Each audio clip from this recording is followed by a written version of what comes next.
আমার এই সেন্টটা নিলাম 50 টাকায় পুজোর জন্য, এটা নিলাম 200 টাকায় পুজোর জন্য, এই টুপিটা নিলাম 120 টাকা, এই ব্যাগটা নিলাম 420 টাকা, সব পুজোর জন্যই। এই গেঞ্জিটা নিয়েছি 116 টাকায় ফ্লিপকার্টে, এই গেঞ্জিটাও নিয়েছি 116 টাকায় ফ্লিপকার্টে। এই জামাটা নিয়েছি 400 টাকায় দোকানে। এটা আমার বইয়ের লেগিংস, এটাও আমার বইয়ের লেগিংস। এটা আমার বইয়ের কুর্তি, এটা আমার বইয়ের একটা ড্রেস,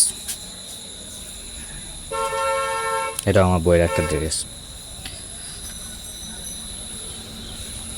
এটা আমার প্যান্ট 550 টাকা, এটা আমার জামা 450 টাকা জিন্সের। এটা আমার মায়ের পাম শু, এটা আমার জুতো শিয়ালদা মার্কেট থেকে কেনা।